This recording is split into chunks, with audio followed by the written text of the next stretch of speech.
dosen dan teman-teman. Perkenalkan, nama saya Udia Sinti Ciamnivo, NIM 200303030, kelas Sosiologi A semester 1. Saya akan mereview buku Pengantar Ilmu Sosiologi, buku ke-13. Pengantar Ilmu Sosiologi Pembangunan. Sosiologi pembangunan. Tragedi kelaparan di Ethiopia akan menimbulkan kontradiksi yang serius. Urutan untuk tetangganya sudah saat pengungsian baru masuk negara. 45.000 orang Ethiopia berada secara spontan menetap di komunitas sekitar 35.000 orang yang memiliki wilayah gurun yang disebut kuria. Ada tidak disanitasi kuria. Tidak ada yang heran dan keluarga bisa menghabiskan hingga sepertiga dari pendapatan mereka untuk membeli air yang dibawa bulat dari oli drum ke gerobak keledai. Semua anak menderita dari malnutrisi dan ada satu klinik PBB kecil dengan 2 staf untuk menangani seluruh populasi. Cerita lain dilakukan oleh seorang jurnalis yang bekerja di salah satu negara yang termiskin di dunia. Alur ceritanya hampir mati rasa akrab. Namun mengapa beberapa orang harus menderita seperti ini? Karena mereka memiliki sedikit makanan, tempat berteduh, dan tidak ada air. Dan mengapa demikian? Bernapas begitu meluas. Nah, dalam perjuangan untuk melangkah sumber daya, tampaknya beberapa memiliki kesempatan lebih baik untuk tidak hanya mencari nafkah, tetapi benar-benar hidup. Untuk memahami mengapa ini, maka dari tidak hanya mencari nafkah, tetapi benar-benar hidup, untuk memahami mengapa ini, maka dari itu perlu kaji sosial, ekonomi, dan politik. Proses di tempat kerja yang menguntungkan beberapa orang, kerugian dan sekian banyaknya. Tapi kenapa begitu beberapa profesional dan tangki pengumpulan untuk menangkap air dilepaskan saat kekurangan? Di Besen banyak orang menderita malnutrition dan kekurangan pangan di wilayah kelimpahan alam dengan tanah, iklim, dan air yang baik. Kelaparan tahun 1974 di Besen terjadi dalam 1 tahun belakangan ini ketika Besen memiliki panen sangat baik, tapi saat ketersediaan panen tinggi di lebih tingkat umum. Mengapa? Menurut Perserikatan Bangsa, hampir 800 juta orang berada di apa yang ada dalam dan antara negara yang harus mempunyai gambaran tentang kondisi yang mendorong kemakmuran mereka yang menentangnya. Selama 2 tahun terakhir dekade, ilmuwan sosiologi telah menetapkan diri mereka sendiri oleh tugas pola berdiri perkembangan dan perubahan sosial, terutama yang mempromosikan kemakmuran. Yang kedua, tujuan teks. Teks ini memberikan tinjauan lapangan dan menawarkan dasar pengenalan masalah pembangunan. Sementara ini akan melibatkan diskusi rinci tentang dunia ketiga yang dibahas buku ini, proses umum perubahan sosial termasuk industrialisasi dan urbanisasi yang terjadi di seluruh dunia. Proses seperti ini seperti pertumbuhan populasi, perluas pendidikan, perubahan politik, dan sebagainya diperiksa dengan mengacu pada negara maju dan kurang berkembang. Sosiologi tidak hanya sekedar sosiologi dunia ketiga. Ada beberapa tema umum yang didatangi pendatang baru. Studi pembangunan harus mengenali pertama keadaan sekarang dari negara-negara miskin di dunia hanya dipahami oleh memeriksa tempat mereka dalam sistem sosial dan ekonomi global hubungan sampai batas tertentu untuk mengatakan bahwa bumi ini memiliki yang pertama kapitalis industri, kedua sosialisasi industri, dan yang ketiga kurang berkembang miskin terutama pedesaan. Dunia cenderung menciptakan kesan bagaimana dari planet ini secara budaya dan ekonomi sepenuhnya terpisah, tapi ini jelas bukan masalahnya. Pada saat yang sama, bagaimanapun adalah salah satu yang mengatakan bahwa file filter budaya dan ekonomi terutama dari masyarakat dapat menjadi diabaikan. Untuk berbicara seperti yang di atas, sistem global tidak menyeratkan bahwa bagian-bagian dari sistem ini sedang berkembang. Semakin mirip, misalnya salah satu gaya utama yang dipekerjakan hari ini adalah industrialisasi, tapi dampaknya terhadap dunia telah terjadi karena seimbang secara budaya maupun ekonomi.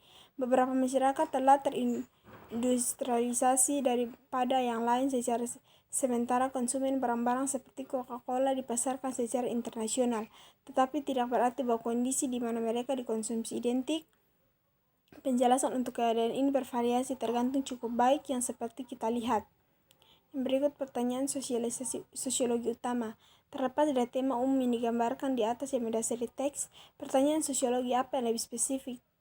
Bagaimana seseorang mungkin berkata tidak berkembang? Semua tentang pertumbuhan ekonomi, jadi tentunya ini adalah area terbaik ditangani oleh seorang ekonom, tetapi sosiologi mungkin menjawab ini menimbulkan pertanyaan seperti yang dimaksud dengan pembangunan apa, misalnya apa yang dipikirkan oleh anggota-anggota masyarakat. Biasa pembangunan adalah versi mereka tentang dunia yang lebih baik, sangat berbeda dengan ekonomi yang berorientasi pada perluasan produksi industri. Secara sosiologi itu penting ingin memeriksa konsepsi orang sendiri tentang gaya hidup, kehidupan, peluang, dan motivasi untuk melihat bagaimana mereka merespon peluang pengembangan yang jelas.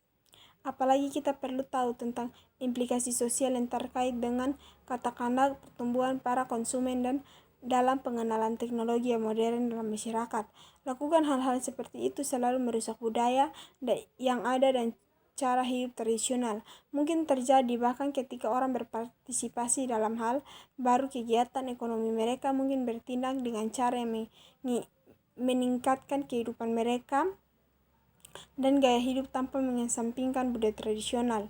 Dan ini hal-hal yang terkait yang dibahas di cara orang memerangi hidup. Mereka sangat tergantung banyak sumber daya yang dapat mereka terutama melalui keanggotaan mereka dalam kelompok sosial. Jika orang kaya di masyarakat, kemungkinan besar mereka akan berusaha untuk mempertahankan kekerabatan mereka.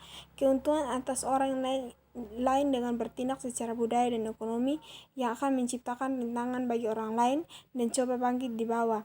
Yang diuntungkan mungkin menjadi kelompok kepentingan kelas sosial dan kelompok staf. Jadi misalnya dunia kita harus tertarik untuk melihat kegiatan-kegiatan tersebut. Elit kolonial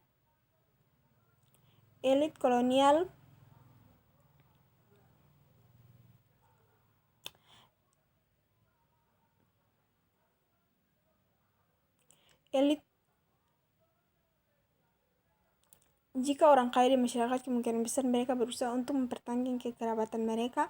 Keuntungan atas dasar orang lain mencoba bangkit di bawahnya. Yang diuntungkan kemudian menjadi kelompok kepentingan kelas sosial atau kelompok staf. Jadi misalnya di tren dunia kita harus tertarik untuk melihat kegiatan-kegiatan tersebut.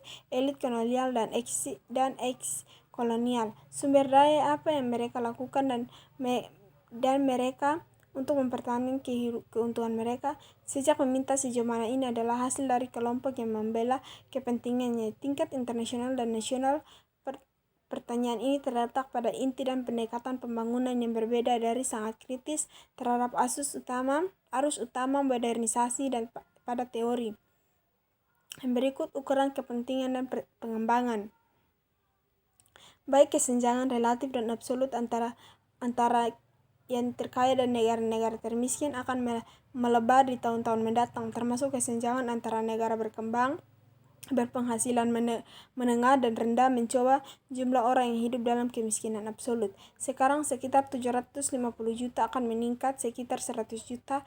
Kabar dari mereka akan memproduksi pembangunan dunia tidak bagus. Pertama, celah relatif dan absolut antara negara kaya dan miskin tumbuh, dan kedua, mereka mengalami perampasan fisik mutlak. Kemiskinan sedang meningkat. Selain bertanya mengapa demikian, perampasan seharusnya tidak dapat dihindari. Seorang perlu mengetahui istilah yang mana kekurangan yang diukur, apa yang dilain dengan kata-kata. Apakah itu berarti mengatakan mana bahwa juragan antara kaya dan miskin, pelebaran perbandingan antara negara, seperti itulah yang beberapa disebut kaya dan miskin. Lainnya biasanya didasarkan pada pikiran dari produk nasional bruto atau GNP yang dimiliki masing-masing. Ini adalah sebuah perkiraan ukuran nilai total barang dan jasa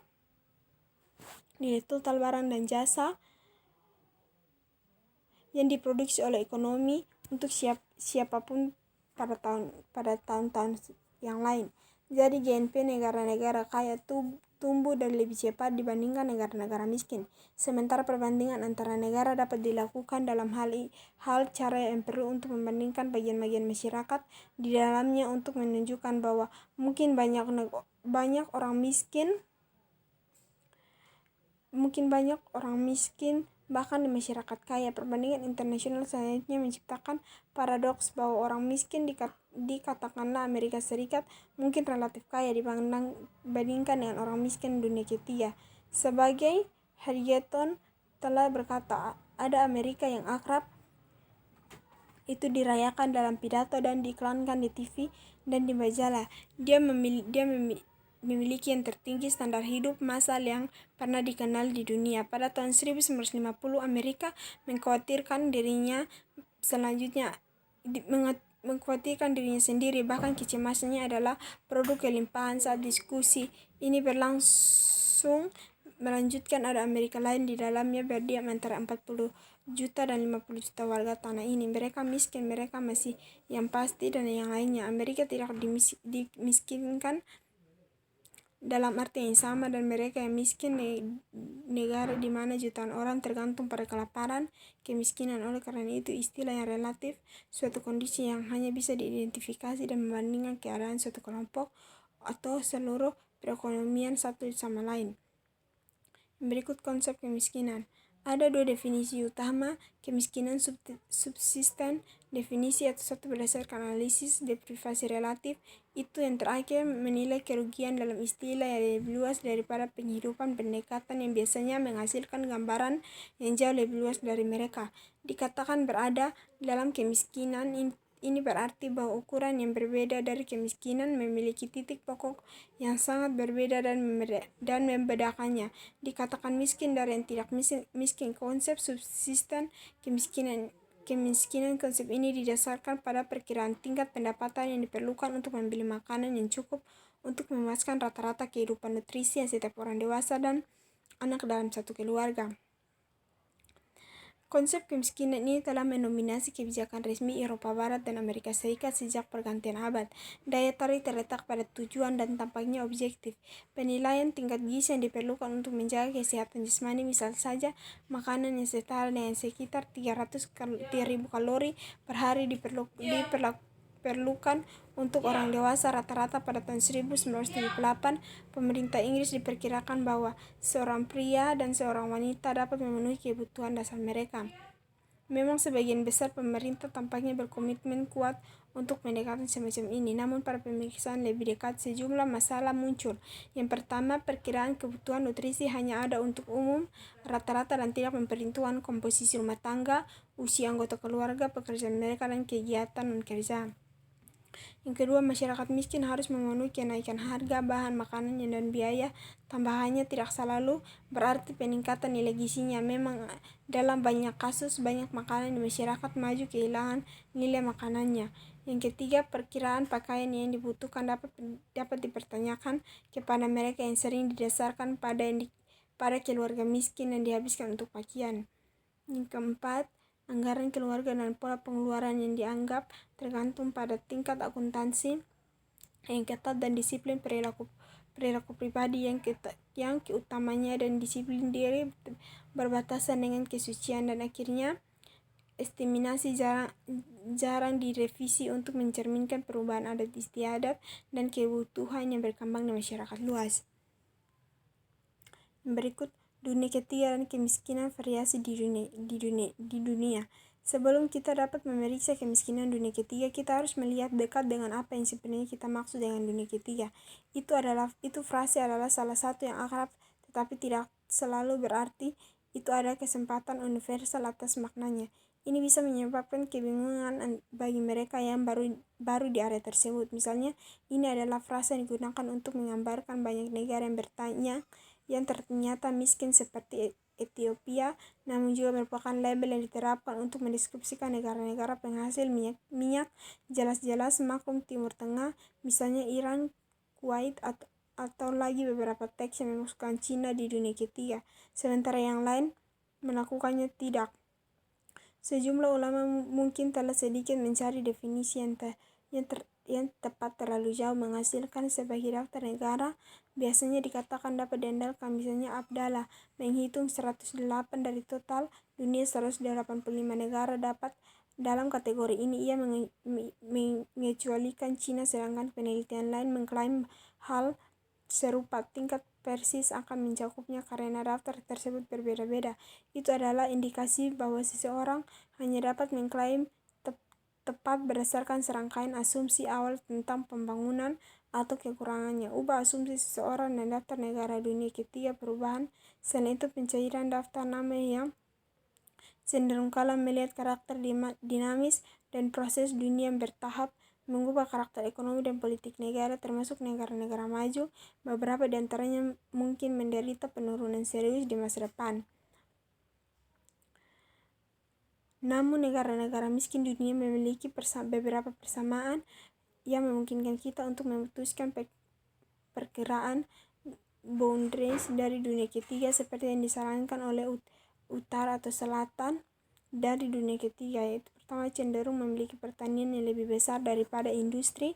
Tenaga kerja cenderung tergantung pada jumlah bahan mentah yang terbatas atau produk untuk ekspor. Dan yang ketiga, memiliki pola makanan yang relatif buruk dan tingkat buta huruf yang tinggi. Dan yang keempat, sering mengalami masa lalu kolonial. Namun indikator status dunia ketiga perlu tidak ada sementara karena ada sejumlah negara tradisional ditempatkan di dunia ketiga yang tidak berbagi semua itu karakteristik atau hanya memiliki satu atau dua di antaranya. Ini adalah terutama berlaku untuk negara-negara industri. Berikut masalah dan menggunakan GNP untuk menunjukkan pengembangan. Kita telah melihat bahwa seperti konvensi dibahas, tingkat perkembangan dalam hal GNP, informasi tentang GNP dan data ekonomi lainnya dapat diperoleh dari sejumlah sumber termasuk kedua publik tahunan World Development, laporan MIT, dan Atlas Bank Dunia. Ini resmi. Teks Bank Dunia menyediakan data statik tentang kinerja manusia dan mayoritas negara berkumpul melalui agen-agennya di seluruh dunia. Dia mengakui sendiri bahwa data tersebut menunjukkan daripada mewakili secara tepat tingkat relatif yang sebenarnya ketimpangan antar negara terlepas dari keterbatasan mereka, yang mana kita akan segera memeriksa mereka dan memberikan indikasi yang jelas dari kontribusi pendapat yang tidak sama dengan ekonomi dunia. Tidak hanya menunjukkan perbedaan besar antara negara kaya dan negara miskin dalam hal GNP per orang, itu juga menunjukkan pertumbuhan GNP yang dapat diabaikan masyarakat penghasilan rendah dan negara-negara meskipun lebih tinggi di atas kertas belum membaik. Istilah real sejak 1960. Cara lain untuk mengatasi kontras antara negara kaya dan negara miskin adalah untuk membandingkan bagian yang relatif dari total pendapatan global yang diterima oleh populasinya masing-masing. Angka-angka ini adalah sumber informasi yang berharga tentang distribusi GNP dan pendapatan dalam ekonomi dunia. Namun itu harus diakui bahwa data parsial dalam tiga cara. Yang pertama, mereka biasanya rata-rata nasional dengan sendirinya tidak mengatakan apa-apa tentang distribusi sumber daya di antara populasi. Yang kedua, mereka menghilangkan kegiatan tertentu yang memiliki nilai ekonomi. Yang ketiga, mereka menyeratkan bahwa pembangunan dapat diukur istilah uang kuantitatif langsung. Berikut strategi kebutuhan dasar. Daripada memberikan kontribusi pada pertumbuhan ekonomi yang bertahap diukur dalam hal peningkatan GNP yang seperti telah kita lihat meninggalkan jutaan korban sosial, belakangnya dasar kebutuhan strategi berusaha untuk melakukan dua hal, yaitu yang pertama untuk menghilangkan kemiskinan absolut secepat mungkin melalui bantuan langsung intensif kepada mereka yang putus asa.